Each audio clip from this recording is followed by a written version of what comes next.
Nagsimula ang episode 1 ng One Piece kung saan ay makikita natin si Gold Roger na pinaka-kinatatakutan na hari ng mga pirata na malapit ng bitayin ng Navy. Bago bitayin ay tinanong siya ng isang tao doon kung nasaan ang kanyang mga kayamanan, kaya't sinabi ni Roger na gusto mo ba ng mga kayamanan ko, sige sayo na, inipon ko ang lahat ng mga ito sa isang lugar kaya't kailangan mong hanapin ito ngayon. Kaya't nagkagulo ang lahat at gusto nilang hanapin ang kayamanan ni Roger, at dito na nagsimula ang bagong panahon ng mga pirata, at dahil dito ay maraming tao na ang mga naging pirata upang hanapin ang kayamanan, at ang isa sa mga ito ay ang isang batang lalaki na ang pangalan ay Monkey D. Luffy na gustong maging isang hari ng pirata, at ito talaga ang kanyang pangarap noong bata pa siya.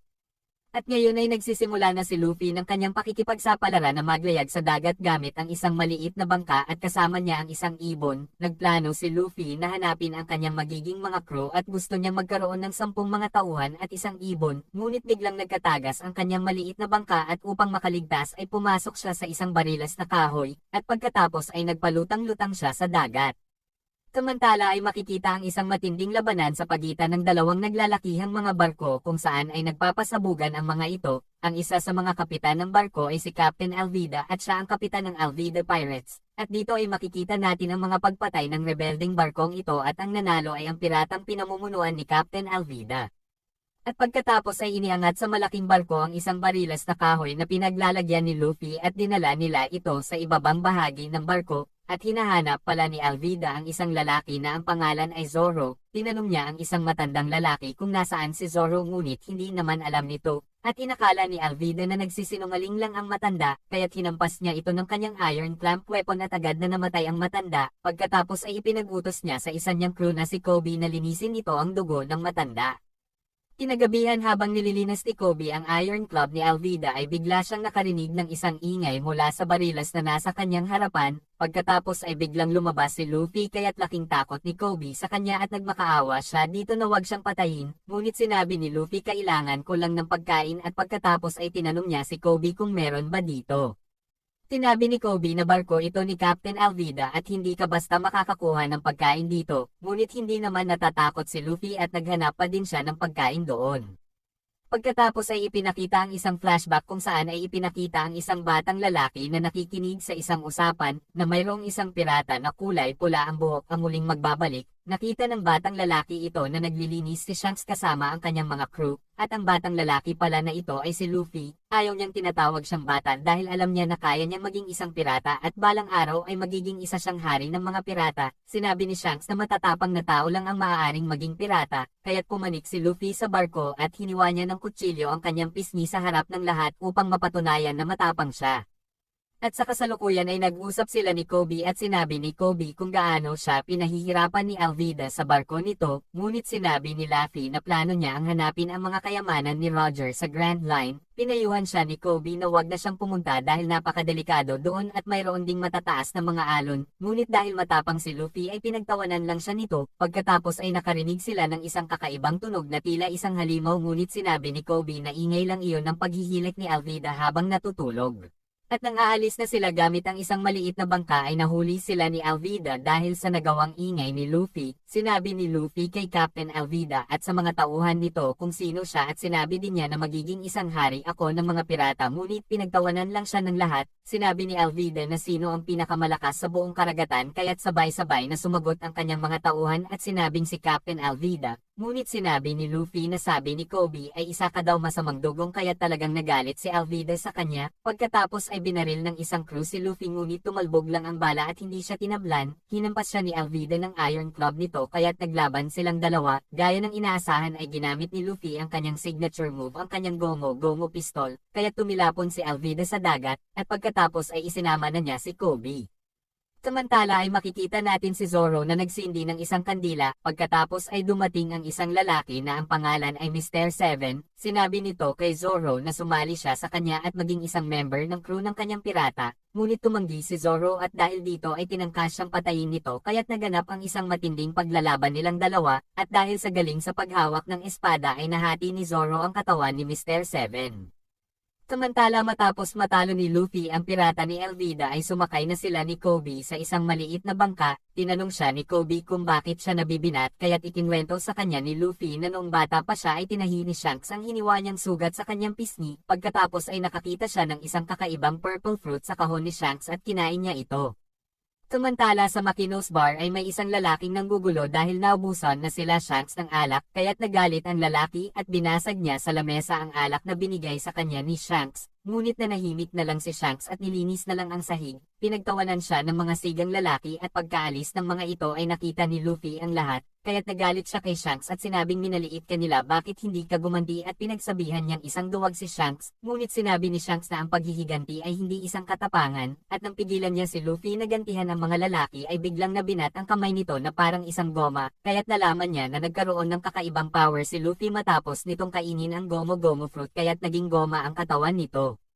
At sa kasalukuyan ay ipinakita ni Luffy kay Kobe ang kanyang power, pagkatapos ay tinanong ni Luffy si Kobe kung ano talaga ang gusto niyang maging. Sinabi ni Kobe na gusto niyang maging isang Navy kahit noong bata pa siya at sinabi niya na wala siyang kakayahan na tuparin ito, kaya't sinabi ni Luffy na tutulungan kita na maabot mo ang iyong pangarap na maging isang Navy. Pagkatapos ay nagplano sila na pumunta ng Grand Line at sinabi niya kay Kobe na kailangan nating makapunta sa pinakamalapit na Navy headquarters, at ang goal ni Luffy ay makuha ang mapa ng Grand Line at isali si Kobe sa Navy. Samantala ay may isang babae naman ang mukhang pagod na nasa gitna ng karagatan at ang pangalan nito ay Nami. Pagkatapos ay iniligtas siya ng dalawang lalaki at kaya pala ay kukunin lang pala ng mga ito ang baul ng kayamanan ni Nami. Ngunit hindi nila inaasahang wala naman palang laman ang baul. Niloko lang pala sila ni Nami at ninakaw ang kanilang bangka at pagkatapos ay nakakita si Nami ng isang mapa doon. Samantala ay nakarating na sila Luffy sa Shelltown, nakakita sila ng mga poster ng mga pinakakilalang mga pirata kaya't nagtanong si Luffy kung nasaan ang kanyang poster. Pagkatapos ay kumain sila sa isang malapit na restaurant at naroon din pala sila Zoro at Nami. Nilapitan ni Nami ang isang lalaking sundalo na parang may gusto siyang kunin dito. Pagkatapos ay binigyan si Zoro ng isang batang babae ng rice ball, ngunit nabunggo niya ang isang lalaki kaya't nahulog ito at tinapakan ito ng nagalit na lalaki. Pinagalitan niya ang batang babae ngunit kinain ni Zoro ang rice ball na tinapakan nito. Pinilit siya ni Zoro na humingi siya ng tawad sa batang babae ngunit minaliit siya ng mayabang na lalaki, at pagkatapos ay nagkaroon sila ng matinding labanan kasama ang mga tauhan ng lalaki. Samantala ay sinamantala naman ni Ami ang pagkakataon at hinila niya ang isang sundalo ng Navy upang kuhanin ang damit nito, at pagkatapos ay natalo na ni Zoro ang lahat ng mga sundalo. Sinabi ng lalaki na wag mo akong patayin at ibibigay ng ama ko ang kahit anong kailangan mo. Dinala siya ng lalaki sa ama nito na mayroong isang bakal na palako sa kanyang kamay at ang pangalan nito ay Captain Morgan. Sinabi nito kay Zoro na maaari siyang maging isang sundalo ng kanyang Navy o itali siya sa isang poste sa loob ng 7 araw bilang kanyang parusa, ngunit pinili ni Zoro ang maitali sa isang poste kesa maging isang sundalo niya. At sa maliit na bangka ay hindi alam nila Luffy kung paano nila mapapasok ang Navy headquarters hanggang sa magkaroon ng isang ideya si Luffy. Samantala ay itinali si Zoro ng anak na lalaki ni Morgan at lumabas si Luffy mula sa ibaba at inaya niya si Zoro na sumali bilang isang tauhan ng kanyang pirata. Ngunit tumanggi si Zoro sa kanya at kahit umayaw ito ay pinakawalan pa din siya ni Luffy. At makikitang pinasok din pala ni Nami ang headquarters. Sinubukang makalapit ni Luffy kay Zoro at tinanong niya ito kung bakit siya nahuli. Ngunit sinabi ni Zoro na nagpahuli lang siya. Sinabi ni Luffy na may dahilan ka kung bakit ka nagpahuli at iyon ay dahil isa kang mabuting tao. Samantala ay nahuli naman si Nami ng sundalong ninakawan niya ng damit kanina. Nagawa siyang talunin ni Nami at narinig ito ni Luffy kaya't sinabi niya na hinahanap niya ang mapa ng Grand Line kaya't nagtulong ang dalawa upang hanapin ang mapa. Ngunit bigla silang nahuli ni Captain Morgan at nagawa nilang makatakas dahil sinabi ni Nami na bago lang siyang recruit doon at isang bilanggo lang si Luffy. Pagkatapos ay pumasok na sila sa isang kwarto kung saan nakatago ang mapa ng Grand Line, at matagumpay nilang nakuha ang isang kahon na pinaglalagyan ng mapa nito, ngunit nalaman ito ni Captain Morgan kaya't nagkaroon sila ng napakatinding labanan doon at ginamit ng kapitan ang kanyang kamay na palakol. Nagtulong-tulong sila Luffy, Zoro at Nami upang talunin si Captain Morgan kaya't nagtagumpay silang talunin ito. Ilang sandali ay nagpunta na sila sa isang barko upang simulan ang kanilang paglalakbay, ngunit sa kasamaang palad ay hindi sumama si Kobe dahil gusto niya maging isang sundalo ng Navy, at sa gitna ng karagatan ay makikita ang isang napakalaking barko ng Navy. at nakatanggap ang Vice Admiral Garp nito ng isang impormasyon tungkol sa isang grupo ng pirata na nagnakaw ng mapa ng Grand Line sa Town Shells. Nagsimula ang episode 2 kung saan ay ipinakita ang isang flashback na nagpa-practice si Luffy ng kanyang gum-gum pistol sa bar. Pinaalalahanan siya ni Makino na mag-iingat siya sa kanyang power at sinabi nito na ang bawat devil fruit ay may natatanging kakayahan ngunit maaaring maalis ito ng tubig dagat. Pagkatapos ay dumating si Shanks at sinabi nito na hahanapin namin ang One Piece. Sinabi ni Luffy na sasali siya sa crew ngunit tumanggi si Shanks dahil hindi na sila muling babalik kaya't nalungkot si Luffy. Sa kasalukuyan ay nabuksan na ni Nami ang locker at sinabi niya kila Luffy ang tungkol sa Grand Line, at nang makarinig sila ng isang pagsabog ay nakita nila na dumating na pala ang Marine at pinatulog sila nito ng isang pulang usok, at bago mawala ng malay ay agad na nilunok ni Luffy ang mapa, at nang magising ay nalaman nila na nasa loob na sila ng isang malaking kahon at kinuha din ang kanilang mga sandata. Nag-aalala sila sa mapa ngunit sinabi ni Luffy na nasa isang ligtas na lugar lang ito, pagkatapos ay biglang bumukas ang kahon at dumating si Buggy na isang pirata, ikinulong niya at ginawang puppet ang lahat ng mga tao sa isla at pinilit niyang tumawa ang mga ito sa kanyang mga walang kwentang joke.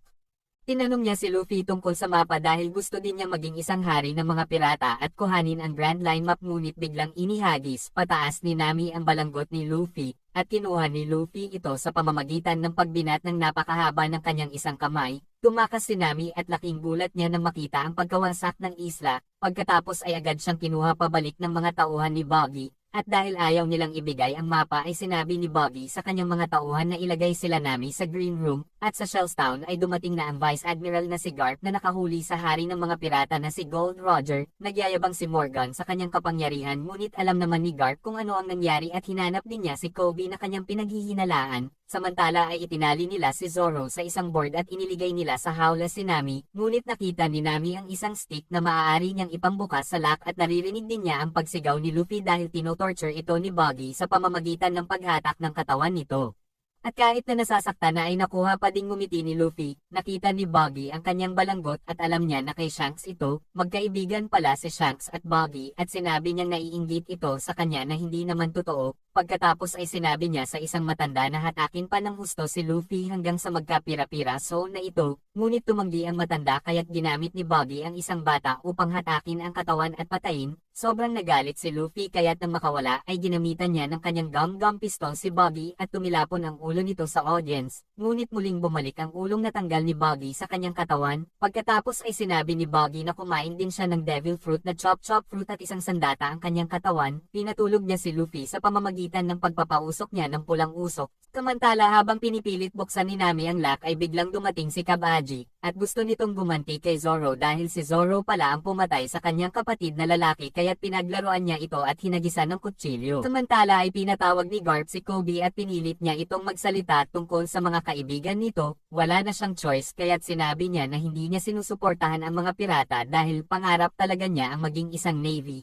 Pagkatapos ay isang flashback ang ipinakita kung saan ay muling bumalik ang lalaking nanggugulo sa bar. Nagalit sa kanya si Luffy at pinalayas niya ito ngunit binitbit siya sa leeg ng lalaki. Pagkatapos ay biglang dumating si Shanks at binugbog nila ang mga ito dahil ayaw niyang sinasaktan ang kanyang mga kaibigan. Pagkatapos matalo ang mga sigang lalaki ay hindi na nila makita si Luffy. At sa kasalukuyan ay nagising si Luffy na nasa loob siya ng isang tangke na may tumutulong tubig dagat. Takot sa tubig dagat si Luffy dahil nawawala ang kanyang kapangyarihan. Kaya't ginamit ni Buggy ang kahinaan niyang ito upang makuha ang mapa. Sinabi ni Buggy na walang darating na kaibigan na magliligtas sa kanya kaya't ibigay na niya ang mapa, at kung ibibigay ni Luffy ay gagawin niya itong bilang kanyang tagasilbi, ngunit tumanggi sa kanya si Luffy kaya't nilakasan na ni Buggy ang tubig ng tangke kaya't umabot na ang tubig sa leeg ni Luffy.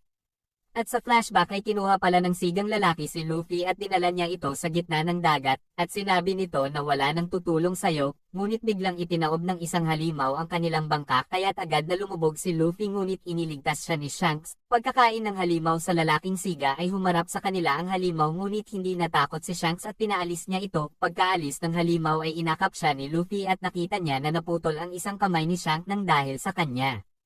Samantala ay nasa board pa din si Zoro at pinatamaan siya ng kutsilyo ni Kabaji. at sa kabutihan palad ay nabuksan na ni Nami ang lock kaya't sinipa niya si Kabaji at sinakal ito ni Zoro, at habang nalulunod na si Luffy ay inihagis ni Nami ang kanyang stick sa salamin ng tangke kaya't nabasag ito, pagkatapos ay chinapchap ni Zoro ang katawan ni Buggy ngunit muli na namang nabuo ang katawan ng clown, ginamit ni Buggy ang mga piraso ng kanyang katawan bilang sanatang panlaban sa dalawa. Pagkatapos ay ginamitan siya ng gum-gum pistol ni Luffy kaya't nabutas ang katawan nito ngunit muli na namang bumalik ito. Nakita ni Luffy ang mga kahon sa paligid kaya't sinabi niya kila Nami na ilagay ang mga piraso ng katawan ni Buggy sa kahon, kaya't ulo, paa at kamay na lang ang natira kay Buggy. Pagkatapos ay muli siyang ginamitan ni Luffy ng kanyang gum-gum pistol kaya't tumilapon ito ng napakalayo. Bago umalis ay hindi niya kinalimutang palayain ang mga taong ikinadena ni Buggy doon, at inakala ng mga ito na gagawin din silang bilanggo ni Luffy ngunit sinabi ni Luffy na kakaiba siya sa mga pirata at wala siyang hininging anumang kapalit.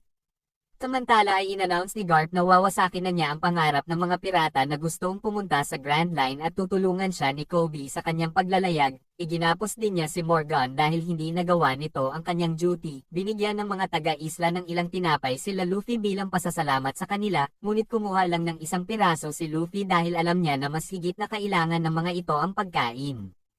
At sa nakaraan ay ibinigay ni Shanks ang kanyang balanggot kay Luffy at sinabi niya na ito ang aking buong mundo, at ibalik mo na lang sa aking ito pag naging isa ka ng hari ng mga pirata, at naiyak siya nang magpaalam na sa kanya si Shanks. Nabutas ang pinakamamahal niyang balanggot sa paglalaban nila ni Buggy kaya tinahi ito ni Nami dahil alam niya na isang kayamanan ito ni Luffy. Pagkatapos ay may tinawagan si Nami sa isang kwarto at sinabi niya na ako ito at pwede mo nang sabihin sa kanya na nasa akin na ang mapa. Nagsimula ang episode 3 sa isang nakaraan sa Syrup Village kung saan ay pinatunog ni Usopp ang isang kampana upang ipaalam na paparating na ang mga pirata ngunit wala namang naniniwala sa kanya. Samantala ay nag-leak naman ang bangka nila Luffy, ibig sabihin na kailangan nilang makakuha kaagad ng isang bagong bangka. Nag-aalala si Nami sa kanyang telepono na nabasa, at upang makakuha sila ng bangka ay nagpasya sila na pumunta ng Syrup Village na kilala sa paggawa ng mga bangka. Samantala sa barko nila Garp ay nagkamali naman ng pagkakatali ang anak ni Morgan kaya't inayos ito ni Kobe, ngunit pinagalitan siya ng anak ni Morgan dahil mas magaling at matalino siya dito, pagkatapos ay pinuri ni Garp si Kobe dahil sa kanyang galing sa pagtatali. Nakarating na sila Luffy sa Syrup Village kung saan ay idinidikit ang mga poster ng mga kriminal sa mga pader at isa dito ay si Buggy. Samantala ay nakabalik na si Buggy at nakuha na niya ang mga bahagi ng kanyang katawan, pagkatapos ay dumating ang isang tauhan ni Arlong na gustong makipagkita sa kanya at nang tumanggi si Buggy ay bigla siyang sinuntok nito. At sa village ay naghahanap na sila Luffy ng kanilang bibiling barko ngunit sinabi ni Nami na magnakaw na lang sila dahil wala naman silang pera. Ayaw ni Luffy dahil mas gusto niya na makakuha ng isang maayos na barko sa tamang paraan, at sa wakas ay nakakita na si Luffy ng isang magandang barko na gusto niya. Nagkita sila ni Usopp dito at siya pala ang tagalinis ng barko at kilala din niya si Kaya na may-ari ng buong shipyard. Dinala niya sila Luffy sa isang napakarangyang lugar kaya't namangha silang lahat, ngunit hinagisan ni Butchie ng kutsilyo si Usopp dahil bawal siyang pumunta doon. Pagkatapos ay dumating si Kaya kasama ang kanyang mayordomo na si Klahadore at pinandidirihan nito si Usopp, at dahil birthday ni Kaya kaya't in-invite niya ang mga ito para sa isang hapunan, ngunit sinabi ni Klahadore na kailangan nilang maligo at magpalit ng damit bago umaten. Pagkatapos ay pumasok si Usopp sa kwarto ni Kaya upang ibigay ang kanyang regalong isang malaking perlas at ikinwento din niya kung paano niya kinuha ito. Gustong-gusto ni Kaya na makinig sa kanyang mga kwento ngunit nag-aalala naman si Usopp sa lumalala niyang kondisyon. At makikitang nagsusukat ng mga damit sila Luffy sa isang kwarto kung saan ay napagtanto ni Zoro na parang nakita na pala niya dati si Klahadore. Samantala ay binigyan ni Klahadore ng isang blue tea si Kaya. Inakala ni Kaya na isa itong gamot dahil bumubuti ang kanyang pakiramdam sa tuwing iniinom niya ito. Ipinagkatiwala niya ang lahat kay Klahadore dahil ito na ang nag-aalaga sa kanya mula nang mamatay ang kanyang mga magulang. At sa kusina ay naghahanda sila Butchie at Sham ng kakaibang soup, at nang titikman na ito ni Butchie ay pinagbawalan siya ni Sham na parang may ginawa silang kakaiba sa soup. Samantala ay naglalaro si Garp at Kobe sa kwarto, ngunit natalo si Kobe dahil patuloy niyang iniisip ang manalo ngunit nang mag-set ng oras si Garp ay palagi nang nananalo si Kobe. Samantala ay nag-umpisa na ang birthday party kung saan ay naging interesado si Nami kay Mary na may kinalaman sa mga ari-arian ni Kaya. Pagkatapos ay dumating na si Kaya at gusto ni Mary na pag-usapan nila ni Kaya ang paglipat ng pagmamay-ari ng shipyard. ngunit hindi sila pinayagan ni Klahadore at sinabing mag-enjoy na lang muna sila sa selebrasyon. Pagkatapos ay ibinigay na ni Butchie ang inihanda nilang soup para kay Kaya. Nakipagpustahan si Luffy kay Nami na kukumbinsihin niya si Kaya na ibigay na lang ng libre ang barko, at kung hindi papayag si Kaya ay gagawin nila ang plano ni Nami na magnakaw na lang ng barko. At sa birthday ay masayang nag-dinner ang lahat at in-announce ni Luffy na isa siyang pirata at interesado siyang bilhin ang barko ni Kaya dahil pangarap niya ang maging isang hari ng mga pirata. Ngunit habang kinukumbinse niya si Kaya ay bigla silang pinalayas at sinisi ni Klahadore dahil biglang sumama ang pakiramdam nito. Ngunit sinabi ni Kaya na gabi na kaya dito na kayo sa bahay magpalipas ng gabi. Samantala ay dumating sa kwarto ni Garp si Helmepo at sinabi nito na nakita nila ang isang inabandonang bangka, kaya't pinapunte niya si Kobe sa Syrup Village upang hanapin ang mga pirata, at dahil dito ay nainggit si Helmepo kay Kobe. Nakipagkita si Mary kay Klahadore at sinabi nito na kailangan niya makausap kaagad si Kaya dahil nakakapagduda ang paglilipat ng business ng paggawa ng barko nito sa kanya, at ito ang dahilan kung bakit gusto niyang makausap si Kaya kanina, ngunit hindi siya pinayagan ni Klahadore at napakabilis na pinatay siya nito sa pamamagitan ng pagsaksak ng 5 kutsilyo na lumabas mula sa mga kamay nito. Samantala ay iginapos at kinidnap ni Arlong si Buggy at gusto din niyang patayin si Buggy dahil sa panggugulo nito sa kanyang lugar at hindi pagbibigay ng kanyang parte. At bago siya patayin ni Arlong ay sinabi niya dito na ninakaw ni Luffy ang mapa at maaari niyang tulungan ito upang mahanap si Luffy dahil mayroon siyang mga mata at tenga kahit saan. Kinagabihan ay lumabas sila Luffy sa kwarto dahil gusto niyang kumain at gusto naman uminom ni Zoro, at sa tulong ng ilong ni Luffy ay nagpunta na sila sa kusina. Samantala ay nagnanakaw si Nami ng mga magagandang mga bagay sa bahay at nang makarinig siya ng ingay ay agad siyang nagpunta sa kwarto ni Kaya. Mahinahon at mapagkumbaba si Kaya at alam niya na nagnakaw si Nami sa kanyang bahay. Ngunit tinawag pa din niyang kaibigan si Nami at nag-usap sila na parang talagang mag-besties. Nakita din nila Luffy sa kusina si Usopp at kinuwento nito kung paano sila naging mag-best friend ni Kaya. At pagkatapos ay sinabi ni Luffy na kasama ni Shanks ang ama ni Usopp. Sinabi ni Zoro na gusto niyang uminom ng alak kaya't sinamahan siya ni Usopp sa basement. Ngunit nagpaiwan na lang si Luffy at tinunggan niya sa kaserola ang ginawang soup nila Butchie para kay Kaya. Pagkarating sa basement nila Zoro ay nakita nila ang pinatay na si Mary at nandoon din si Klahadore at kasama nito si Butchie at Sham, at hindi pala talaga Klahadore ang pangalan nito kundi siya si Kuro na kapitan ng Black Cat Pirates. Ipinakita ni Zoro ang kanyang kasanayan sa paghawak ng espada ngunit hindi siya umubra kay Klahadore dahil napakabilis kumilos nito. Pagkatapos ay bigla siyang pinukpok sa ulo ng bote ni Sham at agad namang tumakas si Usopp sa bintana. Hindi na siya inintindi ni Klahadore dahil wala naman naniniwala sa kanya, at sa kwarto ay nagpaalam na si Nami kay Kaya. Samantala ay itinapon naman nila Butchie at Sham sila Mary at Zoro sa balon. Gaya ng dati ay inalerto ni Usopp ang lahat ng mga taga-nayon na inatake sila ng mga pirata, ngunit iniisip ng mga tao na nagsisinungaling na naman siya dahil palagi na niyang ginagawa ito kahit noong bata pa siya, at kahit nagsasabi na siya ng totoo ngayon ay wala nang naniniwala sa kanya.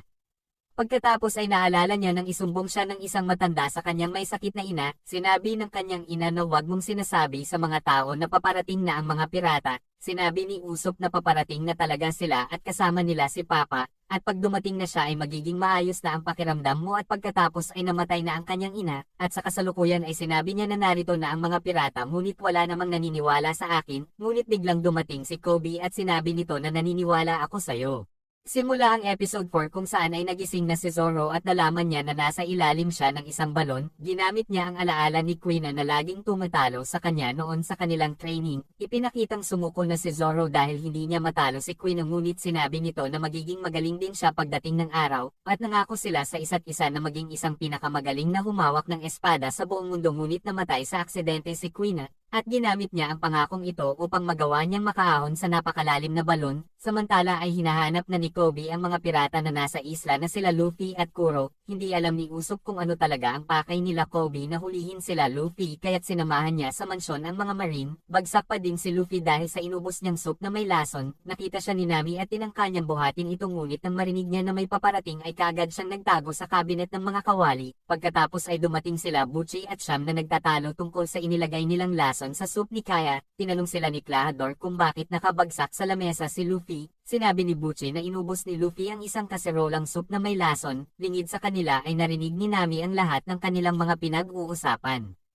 Pagkatapos ay biglang dumating na ang mga Marine, hinanap ni Kobe ang mga kutsilyong ipinampatay na nasa kamay ni Kuro na isinumbong ni Usopp, ngunit sinabi ni Kuro na nagkaroon ng problema sa pag-iisip si Usopp mula nang mamatay ang ina nito kaya't hindi na ito pinaniniwalaan ng mga tao. Sinabi din niya na nagsama ng pirata si Usopp kaya't ibinigay nila si Luffy na pinalabas nilang lasing at maraming kinain.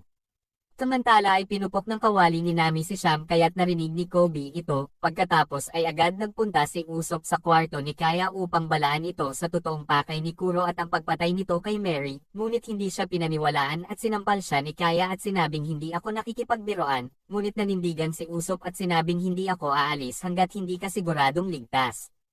Samantala pagkaalis ng mga Marine ay inutusan ni Kuro si Butchie na ibaba na ang security ng buong mansyon upang makulong at patayin sila Kaya. Pagkatapos ay sinabi ni Nami ang lahat ng kanyang narinig kay Kaya na nilalason siya unti-unti ng mga pirata upang makamkam ang kanyang mga kayamanan, kaya't naniwala na si Kaya sa kanya at dumaan sila sa isang lihim na daanan sa likod ng pader.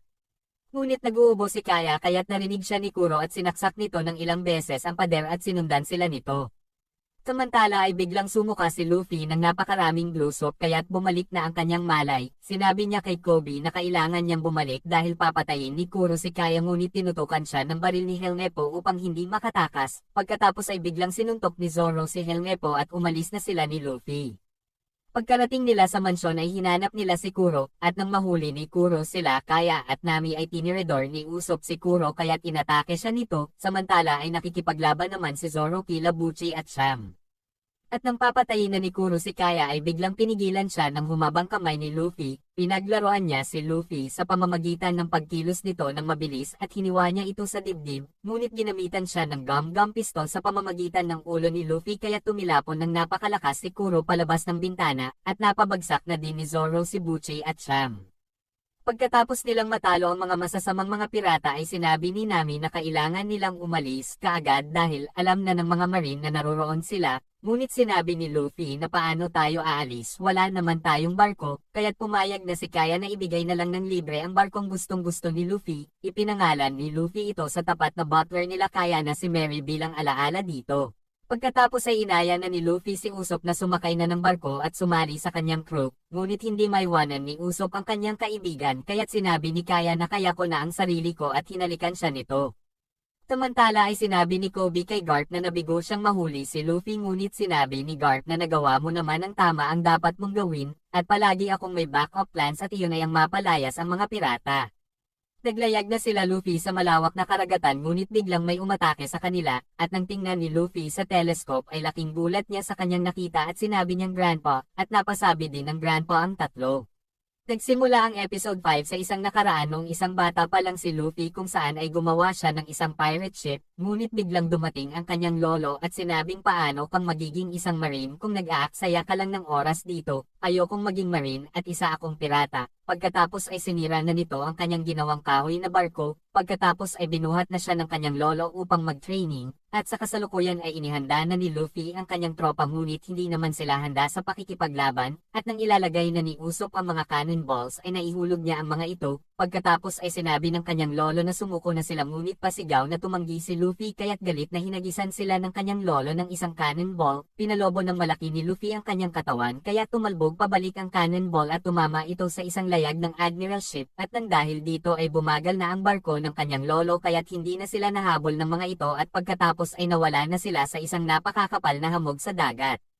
Sa kabutihang palad ay malakas ang pangamoy ni Luffy pagdating sa mga pagkain, at naaamoy niya ang butter at toyo na parang may nagluluto sa di kalayuan kaya't nag-navigate sila sa kabila ng mga hamog kung saan ay napunta sila sa Barati na isang magandang barko na ginawang isang restaurant. Dahil puno na ito ay sinabi ni Usopp sa waiter na gusto mo bang paalisan ang isang magiging hari ng mga pirata, dahil hindi pumayag ang matandang lalaki kaya't naglagay na lang si Nami at nagawa nilang makakuha ng isang lamesa. At habang kumakain sila ay makikilala naman natin ang makarismang fighter chef na si Sanji at kaagad niyang naagaw ang pansin ni Luffy. Nagkaroon sila ng magandang pagsasamahan kaya't masaya silang nagdiwang lahat. Pagkatapos kumain ay nakipag-toast si Luffy dahil sa kanilang tagumpay laban sa mga Marine, ngunit hindi naman ganoon ang tingin ni Nami at sinabi nito na ang tunay na dahilan kung bakit hinahabol sila ng mga Marine ay ang lolo ni Luffy na isang Vice Admiral. Samantala ay tinawagan ng Vice Admiral si Mihawk upang tugisin si Luffy at dalhin sa kanya ito ng buhay sa anumang paraan. Tinawagan niya ang lalaki sa gitna ng isang malaking paglalaban, dahil ito ay isang Lord of the Sea kaya't nakakagulat ang kanyang kakaibang galing. Hinati niya ang isang malaking barko gamit ang kanyang malaking espada at hinati din niya ang bala ng kapitan at pinatay. Pagkatapos ay ipinakitang narinig ni Kobe ang lahat ng sinabi ng Vice Admiral kay Mihawk.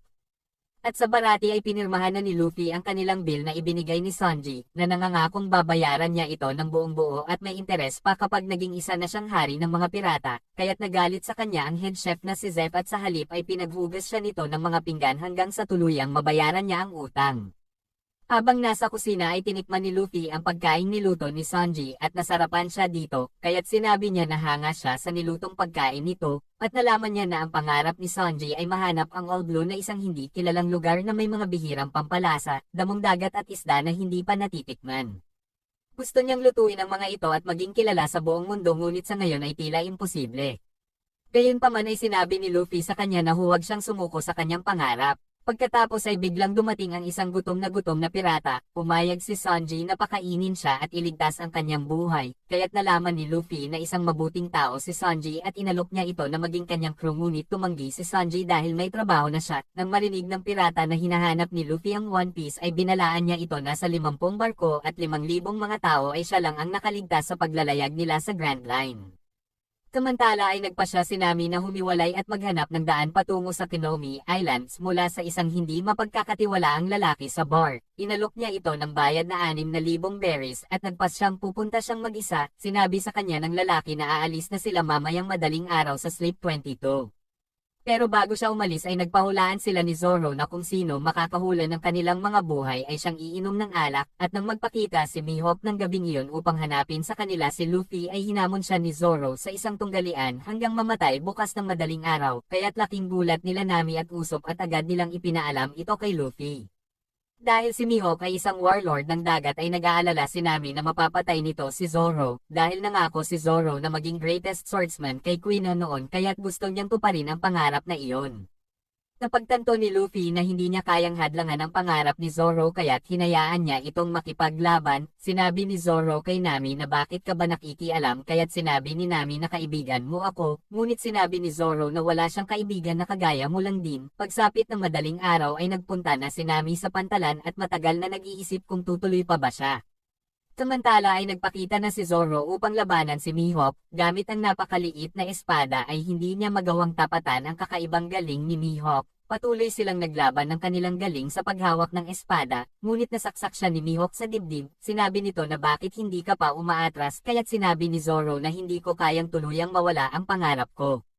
Pinahalagahan ni Mihawk ang katapangan ni Zoro at nagpasya na ilabas ang kanyang pinakamahusay na espada para dito. Makikitang ginawang tila elisin na ni Zoro ang kanyang 3 espada ngunit nasira pa din ni Mihawk ang kanyang 2 espada. At nang matalo na siya ni Mihawk ay pinayagan niya itong laslasin siya sa kanyang dibdib at itomba siya kaya't laking gulat nila Luffy na makita nilang bumagsak si Zoro. Pagkatapos ay sinabi ni Mihawk ano ang layunin mo Luffy kaya't sinabi ni Luffy na magiging isa akong hari ng mga pirata. Pagkatapos ay sinabi niya kay Zoro na masyado pang maaga para mamatay ka, magpalakas ka at hanapin mo ako at hihintayin kita. At pagkatapos ay umalis na ito, habang nakabagsak sa sahig ay sinabi ni Zoro na hindi na siya muling magpapatalo at magiging isa siyang greatest swordman in the world. Nagsimula ang episode 6 nang dalhin nila Luffy si Zoro sa kusina, wala pa ding itong malay at maraming dugo na ang nawala. Sinabi ni Nami na maghanap si Luffy ng kahit na sinong tao na maaaring makatulong kay Zoro. Agad na sinabi ni Luffy kila Zeff at Sanji ang malalang kalagayan ni Zoro kaya tumulong na sila sa grupo.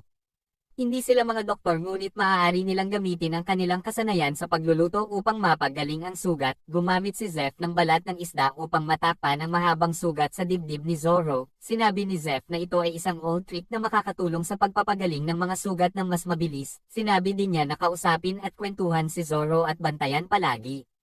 Samantala ay nagpunta si Mihawk sa Vice Admiral at hindi masaya si Garp na pinakawalan niya si Luffy. Sinabi ni Mihawk na hindi siya nagtatrabaho kaninuman, At sinabi din niya na kawili-wili ang karakter ni Luffy at gusto din niyang makita na makarating ito sa Grand Line at makita kung ano pa ang mangyayari. Pagkaalis ni Mihawk ay galit na galit si Garp sa kanyang pagkabigo kaya't isinabog niya ang mga papeles sa kanyang kwarto. Pagkatapos ay kinausap siya ni Kobe at iminungkahi nito na hayaan na lang niya na gawin ang pangarap ng kanyang apo, pero ano pa kaya ang mas malalang mangyayari.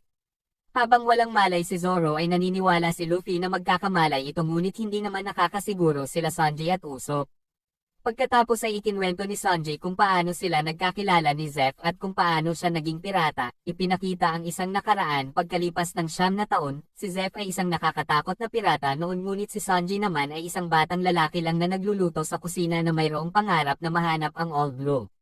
Nang magpakita si Zeff ay bigla silang inilubog ng napakalakas na bagyo kaya nalunod ang lahat at silang dalawa lang ang nakaligtas, nagtigisa sila ng bag ng pagkain at sinabi ni Zeff na magbantay si Sanji ng dadaan na barko at pagkatapos ay pinaalis na siya nito, napunta sila sa isang malaking bato na hugis kabute, lumipas ang araw at gabi at unting-unting kinain ni Sanji ang kanyang mga pagkain sa bag, kinagabihan habang umuulan ay dumaan ang isang barko kaya't nagsisigaw si Sanji ngunit hindi naman siya narinig nito, at sa ika-30 araw ay isang tinapay na lang natitira niyang pagkain at makikitang naubos na din ito kinagabihan.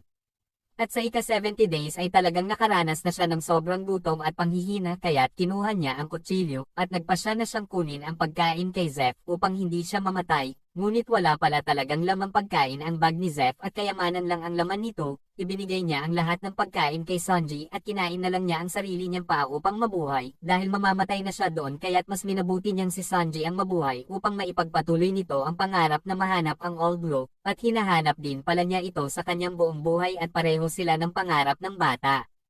Pagkatapos ng 85 araw ay nakita na sila at nailigtas, at sa kasalukuyan ay nagpunta si Arlong sa Barati at humingi ng pagkain, at pinagbantaan niya si Zeff na papatayin ang ibang mga customer kung hindi niya maibibigay si Luffy, kaya't nagmadali si Nami na sabihin ito kay Luffy at sinabi niya dito na kailangan nilang tumakas dahil hinahanap siya ni Arlong, ngunit tumanggi si Luffy at gusto niyang labanan ito upang maipagtanggol ang Barati. Ilang sandali ay nagpakita si Luffy at hinarap na niya si Arlong, pagkatapos ay ipinakita nito na dala niya ang ulo ni Buggy kung saan ay bumalik ang tenga nito na nanggaling sa balanggot ni Luffy, ibig sabihin na narinig nito ang lahat at alam nito na nakay Luffy ang mapa ng Grand Line. Ipinababalik ni Arlong ang mapang ninakaw ni Luffy ngunit sinabi ni Luffy na kailangan mo munang labanan ako para makuha mo ito, pagkatapos ay biglang binaril ni Zeff si Arlong, kaya't inatake siya ng tauhan nito, nang makitang nasaktan si Zeff ay nilabanan ni Sanji ang mga tauhan ni Arlong, pagkatapos ay ginamitan na ng gum-gum pistol ni Luffy si Arlong, ngunit nahawakan nito ang kanyang kamay at hinatak siya nito at inihagis. Pagkatapos ay matindi na silang naglaban ni Arlong hanggang sa makarating na sila sa pantalan, ngunit ilang sandali ay talagang sinadyang dalhin ni Nami ang mapa ng Grand Line kay Arlong at lumalabas na palagi pala niya itong nakakausap, at sumali lang pala ito sa crew ni Luffy upang manakaw ang mapa para kay Arlong, ibig sabihin na kumikilos siya ng palihim sa mahabang panahon, pagkatapos ay pinigilan niya na patayin ni Arlong si Luffy at sinabing hayaan na ni Arlong na dagat na lang ang pumatay kay Luffy. Kaya't inihagis na ni Arlong si Luffy sa dagat at pagkatapos ay umalis na sila ni Nami. Ngunit biglang tumalon si Sanji sa tubig upang mailigtas si Luffy.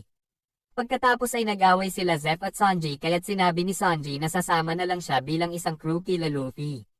Nagsimula ng mapanghinaan ng loob si Luffy dahil halos lahat ay nawala na sa kanya, at pagkatapos ay bumulong siya sa kanyang sarili at sinabing gumising ka na Zoro dahil kailangan kita, pagkatapos ay biglang nagsalita si Zoro kaya tuwang-tuwa si Luffy dahil buhay ito, nangako si Zoro na mananatili siya sa tabi ni Luffy anuman ang mangyari at naniniwala siya na isang tunay na kapitan ng dagat si Luffy, gustong-gusto din niyang mahanap ang One Piece kasama si Luffy. Pagkatapos ay sumang-ayon silang lahat na hanapin at sundan si Nami, kinabukasan ay naghanda na sila upang maglayag at biglang sinabi ni Sanji kay Luffy na baka kailangan yun ng tagaluto, kaya tuwang-tuwa si Luffy dahil sumama na sa kanila si Sanji. Habang papaalis ang barko nila Luffy ay naroon din si Zeff upang magpaalam kay Sanji na may luha sa kanyang mga mata. Tinawag ni Zeff si Sanji at sinabi niya na dito na panatilihing nitong tuyo ang kanyang mga paa.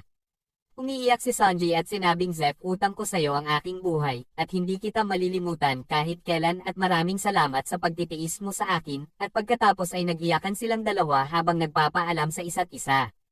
Sa gitna ng kanilang paglalayag ay sinabi ni Usopp kay Luffy na susundan natin si Nami pero paano natin siya mahahanap? Sumagot si Luffy at sinabing may kilala akong alam maghanap. Pagkatapos ay ipinakita ni Luffy ang ulo ni Buggy na inilabas niya sa isang bag at naghilo si Buggy at tumawa. Nagsimula ang episode 7 sa paghahanap nila Luffy kila Nami at Arlong. Nasa ibabaw ng deck ang ulo ni Buggy at patuloy itong dakdak ng dakdak sa kanila, nagtatalo sila ni Zoro at inihulog siya nito sa isang balde, at sa wakas ay nakita na nila ang kanilang destinasyon at ito ang Kanomi Island. Pagkatapos ay ipinakita ang isang nakaraan, na si Nami ay lumaki sa isla ng Coco Village. Nagalit kay Nami ang umampon sa kanya dahil ninakaw niya ang isang libro sa bookstore. Galit na sinagot ni Nami ang kanyang ina at sinabing ayaw ko na maging isang mahirap at palaging sinusuot ang pinaglumaang damit ni Nojiko. Sinabi din niya na hindi ko kayo kapamilya, hindi ko siya kapatid at hindi kita tunay na ina, ngunit ipinaliwanag ng kanyang ina at sinabing natagpuan ko kayo ni Nojiko na magkasama pagkatapos ng matindi naming pakikipaglaban sa mga pirata sa isang isla, kahit sugatan nagugutom at mamamatay na ay pinilit kong mabuhay dahil kailangan kong maalagaan at mabuhay kayong dalawa. At sa kasalukuyan ay makikitang nakikipaglaro si Nami ng baraha sa mga mangingisda at pagkatapos makipagtalo ay nagpunta na siya sa part ni Arlong kung saan siya ikinadena ng 12 taon. Pagkatapos ay nagpasalamat sa kanya si Arlong dahil sa pamamagitan niya ay magagawa na nitong pagharian ang mundo, ngunit alam ni Nami na wala siyang bahagi sa misyong ito. At kailangan lang tuparin ni Arlong ang ipinangako nito sa kanya. Tinabi ni Arlong na kuhanin ni Nami ang tribute payment ng Coco Village ngunit tumanggi siyang maningil doon at talagang sinadya ni Arlong na papuntahin si Nami doon upang pahirapan siya. Dahil ang nayo na iyon ay ang nayo nila Nami. Dumating si Garp sa Barate kasama ang iba pang mga marine, hindi pumunta si Garp dito upang hulihin si Zeph dahil humintol na ito sa pagiging isang masamang pirata, at nagpunta lang si Garp upang tanungin ang kanyang apo na si Luffy, ngunit nagkunwaring walang alam si Zeph tungkol kay Luffy kaya't inalok na lang niya itong kumain. Samantala ay nakarating na sila Luffy sa Coco Village at hindi nila alam na nandoon din pala si Nami. Mula sa malayo ay nakita nila si Nami na kinukuha ang tribute payment ng mga taga-nayon, mahirap ang Coco Village kaya't hindi nila maibigay ang kinakailangang pera. Pinagsabihan siya ni Nojiko at sinabing bakit siya nakikipagtulungan sa malupit na si Arlong. Pagkatapos kunin ang nagkulang na bayad ng mga taga-nayon ay pinuntahan niya si Luffy at sinabing bakit nandito kayo. Sinabi ni Luffy hindi ka ganito Nami, kung kailangan mo ng tulong tutulungan ka namin. Ngunit nagalit si Nami at sinabing hindi ko kayo kailangan at kahit kailan ay hindi ako naging bahagi ng inyong walang kwentang crew at ayoko na kayong makita kahit kailan. Gayunpaman ay kitang-kita sa kanyang mukha na masakit sa kanya na sabihin ito kila Luffy. Nawalan na ng pag-asa sila Zoro at Usopp kay Nami ngunit alam nila Luffy at Sanji na parang may itinatago ito. Upang malaman ang tunay na dahilan ay kinausap ni Luffy si Officer Genzo, ang tumanggap ng libro mula kay Nami noon. Tinabi nito na kausapin nila si Nojiko na nakatira sa taniman ng mga tangerine. Pagdating nila sa bahay ni Nojiko ay sinabi ni Luffy na kaibigan at isang crew niya si Nami at gusto nilang tulungan ito. Sa kabila ng pagtutok ng baril sa kanila ni Nojiko ay talagang si Sanji lang ang nakakumbinse sa kanya na bilang kapalit ng kanyang oras at impormasyon ay ipagluluto siya nito ng masarap na pagkain. Kinagabihan ay dinala na ni Nami ang nakuhang bayad kay Arlong at gusto niyang ipakiusap ang nagkulang na ibinayad ng Coco Village. Ngunit biglang dumating si Captain Nazumi kasama ang mga mari, at itinatago nito ang kanyang masamang gawain sa pamamagitan ng pangungurakot ng pera. Sa ngayon ay marami nang nagagawang masasamang mga bagay si Arlong kaya't nanghihingi si Nazumi ng karagdagang lagay, kaya't inaya siya ni Arlong na pag-usapan na lang sa loob at pinasama din niya si Nami. Samantala ay ikinwento na ni Nojiko kila Luffy ang nakakalungkot na pangyayari ng atakihin ng mga pirata ang kanilang nayon, pagkatapos ay ipinakita ang isang nakaraan kung saan ay ibinalik na ni Nami ang ninakaw niyang libro ng mapa sa isang lokal na opisyal, ngunit biglang umatake sila Arlong kasama ang kanyang mga tauhan at sinabing sa akin ang nayong ito at ibinaligtad nito ang isang kubo, kaya't nang makita ay nagtatakbo silang mag-iina at pinagtago sila sa silong. Ngunit sa kasamaang palad ay nahanap sila ni Arlong at binuksan nito ang pinto, humingi ito ng tribute payment sa kanilang ina na 100,000 berries kada tao, nang dahil sa 3 plato ay nalaman ng mga ito na 3 pala sila doon. Nang sakali ni Arlong ang kanilang ina dahil nagsinungaling ito ay biglang lumabas si Nami upang iligtas ang ina, at dahil walang maibigay na bayad para sa 2 anak ay ipinalit nito ang sariling buhay upang hindi patayin sila Nami. At pagkatapos sabihing mga anak mahal ko kayo ay binaril na ito ni Arlong. Sa kasalukuyan ay nagpunta sa labas si Luffy at Zoro at nag-usap sila sa bubungan. Sinabi ni Zoro na huwag magtitiwala si Luffy kila Nami at Sanji, ngunit alam niya na maaaring may dahilan si Nami. Samantala ay binigyan na ni Arlong ng malaking halaga ng pera si Nazumi at ipinahiya niya ang mga tao sa pang-aalipin sa kanila. At nagpasya siya na gumanti sa mga tao, kaya't ang kinuha na lang ni Nazumi ay ang napagkasunduan nilang pera upang hindi na magkagulo. Kinuha na rin ni Nami ang pagkakataon at sinabi niya dito na tuparin ni Arlong ang kanyang pangako dahil bibigyan niya ito ng 100 milyong berry. Pagkaalis ni Nami ay sinabi niya sa kanyang tauhan na tawagin ulit si Nazumi. At sa balati habang nag-iinuman ay sinabi ni Kobe ang lahat ng sikreto kay Helmepo. Pagkatapos ay sinabi ng bartender ang lugar na pinuntahan nila Luffy, at nang malaman ito ni Garp ay nagtungo na sila sa Kanomi Island. Samantala ay may hinuhukay si Nami malapit sa libingan ng kanyang ina at kinuha niya ang isang kahon. Pagkatapos ay dumating si Nojiko at hinampas siya nito, ngunit nagawang makaiwas ni Nami sa kanyang pag-atake at sinubukan niyang magpaliwanag dito. Ngunit natamaan ni Nojiko ang kahon kaya't nakita nito ang mga kayamanan, at ngayon ay handa nang makinig sa kanya si Nojiko. Pagkatapos mamatay ng kanilang ina ay nagpunta si Nami kay Arlong at sinabi niya na gusto niya maging crew nito. Nagduda sa kanya si Arlong dahil pinatay nito ang kanyang ina at bakit gusto niyang sumama sa kanila. Pagkatapos ay pinakita niya ang isang mapa na kanyang iginuhit na nagpapakita ng kanyang kakaibang galing. Nang tingnan ni Arlong ang mapa ay ginawa na siya nitong tauhan, ngunit sa kondisyon na palalayain na siya nito at ang kanyang nayon kapag nakapagbigay na siya ng 100 milyong berries. Nagawa na ang kasunduan at nagsimula na siyang gumawa ng mga mapa at nag-ipon ng ipinangako niyang halaga. Nang malaman ng katotohanan ay nagsisi si Nojiko dahil palagi siyang nag-iisip ng mali kay Nami. Hindi rin maayos ni Nami ang hindi nila pagkakaintindihan ni Nojiko dahil ayaw niyang makagulo kahit kanino. Pagkatapos ay biglang dumating sila Nazumi at kinuha nito ang lahat ng kayamanan at mga pera dahil ninakaw lang ni Nami ang mga ito. Alam niya ang kabuuang halaga dahil sinabi sa kanya ni Arlong, hindi na niya makuha ang kayamanan dahil pinigilan na siya Nojiko, dahil alam ni Nojiko na papatayin si Nami ng mga ito kung kukunin pa niya, at nang makaalis ay hinabol sila ni Nami ngunit wala na ang mga ito. At dahil sa matinding galit ay sinaksak ni Nami ng ilang ulit ang kanyang braso na tinatuan ng tauhan ni Arlong, ngunit bigla siyang pinigilan ni Luffy at nakita nito ang kanyang kaawa-awang kalagayan. Umiiyak na sinabi ni Nami na Luffy, tulungan mo ako, kaya't inilagay ni Luffy ang kanyang balanggot kay Nami at may paghihiganting sumigaw at sinabing oo, tutulungan kita at gagawin ko. Pagkatapos ay napaiyak na si Nami at nagpasya na si Luffy na hindi na siya magpapakita ng awa kay Arlong. Samantala ay nakita ni Sanji na nasusunog na ang Coco Village dahil inatake na ito nila Arlong. Nagsimula ang episode 8 kung saan ay makikita ang batang si Nami na tinitiis ang sakit ng pagtatato sa kanya.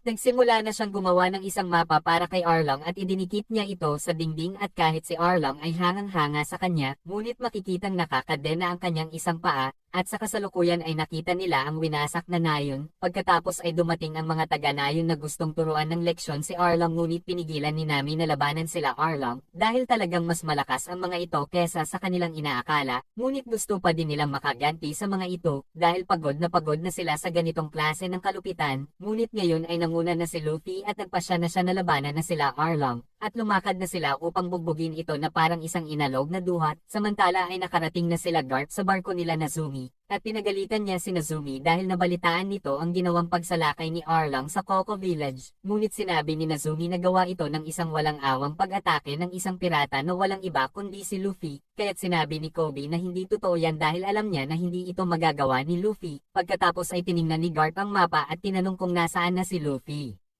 Samantala ay inatake na nila Luffy ang part ni Arlong, nilabanan nila Zoro at Sanji ang mga tauhan nito, ginamit ni Zoro ang kanyang espada upang mapabagsak ang mga ito, samantala ay ginamit ni Sanji ang kanyang kakayahan sa pakikipaglaban, samantala ay nagtatakbo naman sila Nami at Luffy papunta sa kwarto ng mga mapa. Pagkarating nila doon ay nakita ni Luffy ang kadenang bakal, kaya't sinabi ni Nami na ito ang kanyang kadena at hinanap din niya ang mapa. Pagkatapos ay dumating si Arlong na dala ang kanyang malaking sandata, samantala ay hinabol si Usopp ng isang tauhan ni Arlong at gusto siyang patayin ito. Uminom ito ng alak at ginamit niya ito upang patamaan si Usopp, kaya't agad na nagtago si Usopp sa likod ng punong nabuwal. Samantala habang nakikipaglaban ay naglolokohan naman sila Sanji at Zoro. Pagkatapos ay inakusahan ni Arlong si Nami na niloko siya nito, ngunit ang katotohanan ay si Arlong talaga ang nanloko dahil siya ang papunta kay Nazumi kay Nami, pinagtawanan siya ni Arlong at inamin niya ito. Gusto ni Arlong na tapusin silang dalawa dahil alam nila na plano niyang pamunuan ang buong mundo sa pamamagitan ng mapa ng Grand Line. Nagalit si Luffy sa pangmamaliit nito kay Nami at nang tagain siya ni Arlong ng malaking espada sa leeg ay sinira niya ito. Sinabi niya na hindi isang bagay si Nami para gamitin mo dahil siya ay isang tao na may sariling kagustuhan at pangarap at kinuha mo ang lahat ng iyon sa kanya. Pagkatapos ay pinalabas na niya si Nami at pinatamaan na niya si Arlong ng kanyang gum-gum pistol. Samantala ay sinabi ni Buggy na palayain na siya dahil nandoon ang kanyang katawan dahil kung makakabalik siya sa kanyang katawan ay maaari na siyang makatulong kila Zoro. Pinakawalan na nila ang ulo ni Buggy ngunit niloko lang pala sila nito at agad na itong nagtatakbo, kaya't inasahan na lang nila Zoro ang kanilang mga sariling kakayahan upang harapin ang mga kalaban, at sa gubat ay nagpatay-patayan si Usopp. Pagtalikod nito ay bigla niyang tiniredor ang alak nito kaya't nasunog ang taong isda at namatay, samantala ay inihagis siya ni Arlong kaya't galit na inatake niya ito ng kanyang gum-gum pistol, kaya't nabasag ang mga ngipin nito ngunit ilang sandali ay muli na namang tumubo, kaya't napagtanto ni Luffy na hindi niya magagawang talunin ito. Ngunit maaari niyang maparusahan ito sa pamamagitan ng pagsira ng mga mapa, kaya't sinimulan niyang wasakin ang mga pader. Pagkatapos ay sinabi ng karate man na baliw si Nami dahil naniniwala siya sa mga mahihinang katulad niyo, kaya't nang dahil sa galit ay tinadyakan siya ni Sanji ng napakalakas, at pagkatapos ay nagsama-sama na silang lahat at umaasa sila na sana ay okay lang si Luffy. Samantala matapos i-gum-gum gat lang ni Luffy si Arlong ay sinundan niya ulit ito ng gum-gum battle axe kaya't dahil sa lakas ng kanyang pagkakasipa ay lumubog sa lupa si Arlong at gumuho ang gusali.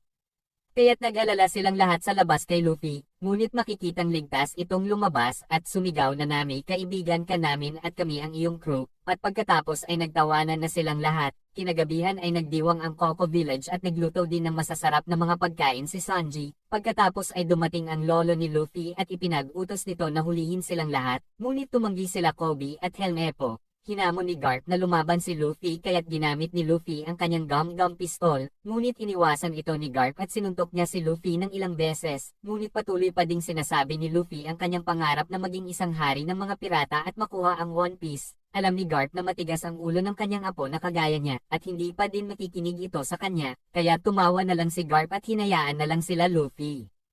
Ngunit hinikayat pa din ni Nazumi si Garp na hulihin si Luffy ngunit bigla siyang hinampas sa ulo ni Nami kaya't bumagsak ito, at sa sumunod na eksena ay makikita natin si Nami sa puntod ng kanyang ina. Sinabi niya na mama nagawa ko na, malaya na ako. Pagkatapos ay dumating si Nojiko at sinabi nito na manatili na lang siya sa nayon, ngunit sinabi ni Nami na kailangan niyang umalis. Samantala ay dumating si Kobe upang dalhin ang poster ni Luffy nang may malaking pabuya sa kanyang ulo. Dahil sa tuwa ay inakap niya si Kobe dahil gusto talaga niya ang maging isang wanted, at pagkatapos ay ipinakita niya ito kila Nami. Alam ng lahat na dahil dito ay hahabulin na sila ng mga pirata, at kailangan nilang maging maingat dahil nasa panganib na ang kanilang mga buhay. Ngunit hindi naman ito sineryoso ni Luffy dahil pupunta sila ng Grand Line kung saan ay matutupad na ang kanyang pangarap. Nakita ng lahat ang poster at natuwa silang lahat dito. Proud sila Zeph Makino at Kaya dahil nakamit na ni Luffy ang maging isang pirata. Naging team din si Buggy at Alvida upang hulihin siya. Natuwa din si Garp nang makita ang poster. Pagkatapos ay dumating sila Kobe at Helmepo para sa kanilang kaparusahan dahil sa kanilang ginawa. Ngunit mas minabuti na lang ni Garp na bigyan sila ng training. Samantala ay nagpapahinga naman sila Shanks at ang kanyang mga kasamahan nang dumating si Mihawk at ipinakita nito ang poster ni Luffy. Kaya't nang makita ay tuwang-tuwa silang lahat at sinabi niya sa kanyang crew na umorder pa ng mga alak dahil gusto nilang ipagdiwang ang kanilang tagumpay.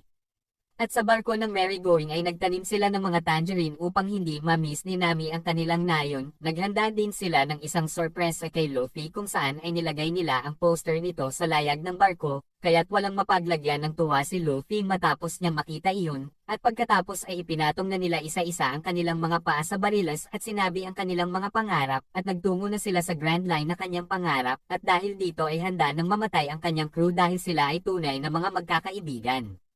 At dito na po nagtatapos ang episode 8, ang pinakahuling episode ng season 1 ng One Piece. Kita-kits ulit tayo mga lods sa season 2. Huwag mo po kalimutang mag-subscribe, mag-like at i-click ang notification bell para updated ka sa susunod na magagandang mga Tagalog movie recap. Maraming salamat sa panonood mo lods, God bless.